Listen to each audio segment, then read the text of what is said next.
Hi everyone, my name is Will Gardner.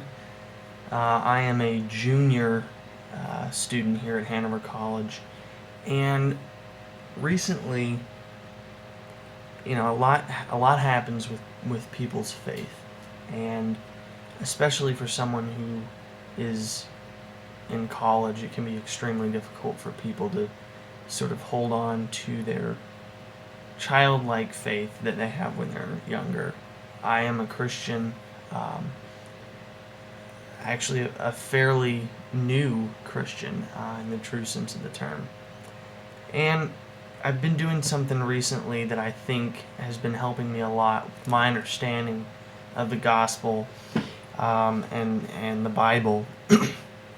And I'm hoping that I can sort of share this and then maybe speak to some of you if you're struggling or you want to understand the gospel or want to work through it with someone like me who's trying to just go through it and get a better understanding because I want to live it every day. And what I've been doing is I've been going through and reading the scripture piece by piece. My Bible has little headers that give me sort of, for example, today's reading for me was the visit of the wise men. And I'll go through and I'll just read from Matthew 2:1 all the way through Matthew 2:12, and that's basically the story of the wise men. And I'll just read that, and then I write in my journal. I'll write a reflection on what I read. And I'm only doing a little bit at a time because I think it's really important for people to sort of analyze, grasp, reflect, and pray on one thing at a time, because I don't want to get too much in there and not be able to appreciate each part of the scripture. So I want to talk a little bit about what I read for today, because I think that the story of the wise men is sort of overlooked a lot. But there are two main things that I think really stood out to me today.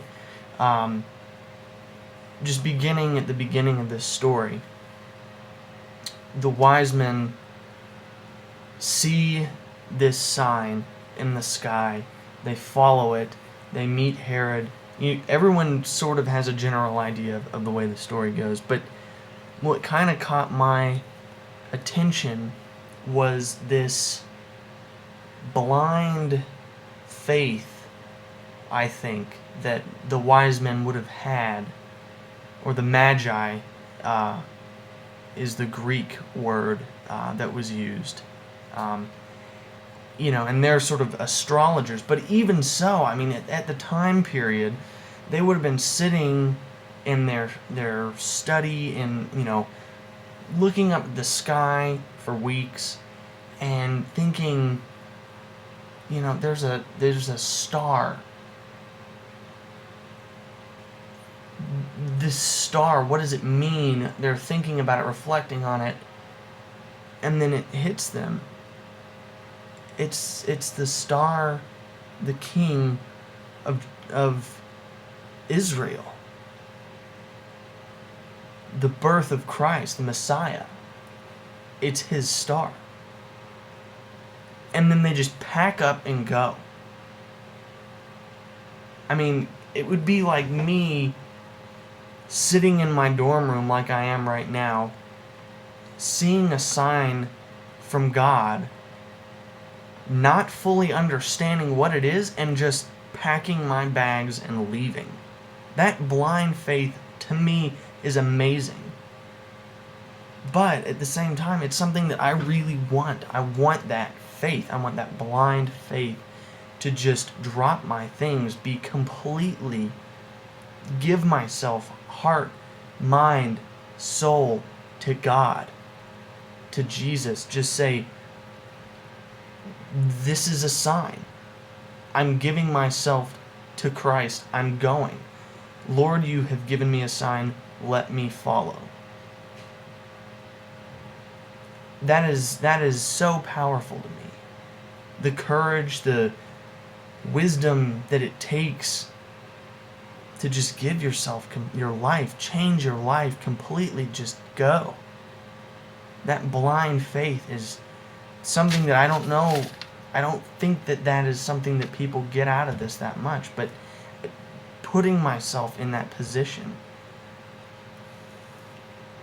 it's amazing. And that's something that I'm going to try to do. Is to, if I see a sign from God, and that's another question. How do we know? What does a sign from God look like? How can we know what that looks like? You know, I don't know that they knew. But I pray that I will have the courage to go. When I see this sign, I will go. Part of that is just believing and knowing and loving Christ. If you love Christ, if you believe in Him 100%, loving Him fully 100%, 110%, then that's something that is going to be there. It's going to happen. It has happened to a lot of people, I'm sure. And it may not always be rational, but that's not, nothing's always rational. I know that everybody knows that and has experienced that at some point. Another thing that stuck out to me, because it sort of ends, they have a dream not to go back to Herod, so they leave and go back on their own road. But the whole story of it, other than the blind faith that they had, the whole story of the wise men, the Magi, it's just sort of like, it makes you wonder why did God even orchestrate that? And then, after doing a little bit of research on Herod, at the time, Herod was king of the Jews.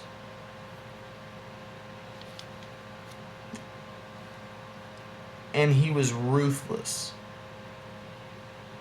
which is evident in the next part of the scripture, the next part of the Gospel of Matthew. But even so, at the time, Herod was ruthless. And I think that the Magi come to Herod, tell him about what they've seen. The true king of the Jews, the Messiah, is coming. It actually says in here, verse 3, it says, "When King Herod heard this, he was frightened, and all Jerusalem with him."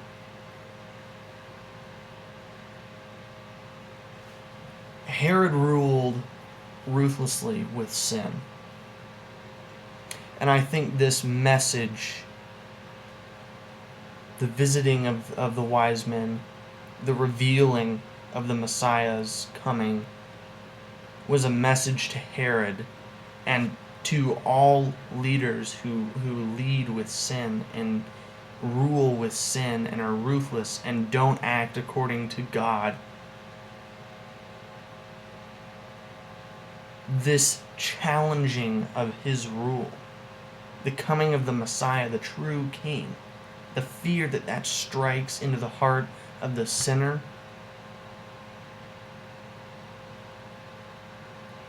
I think that's amazing. The challenge, the fear. Herod was ruthless. He was the king of the Jews at the time. He had the power. And that fear shows that, at least to me, from what I've gotten from it, it shows that with the might of God, the righteousness of God, of Christ, that no matter how powerful, how ruthless, even a strong ruler, if they're ruling with sin, the righteousness of Christ and of God is going to strike fear into their heart.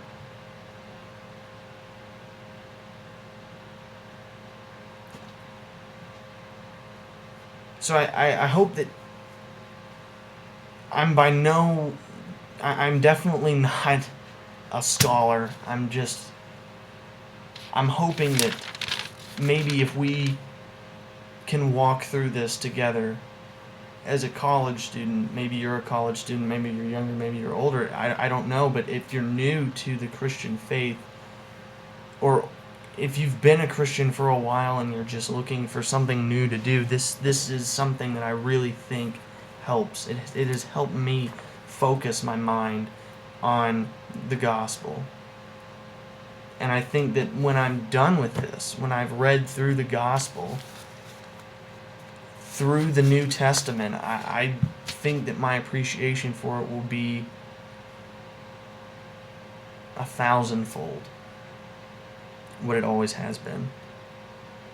I pray that you all will go along with this, or maybe you have your own way of reflecting on the scriptures, on the gospel. I mean, it is something that is amazing. It's a gift. It's a gift. So I hope that you will continue to watch these.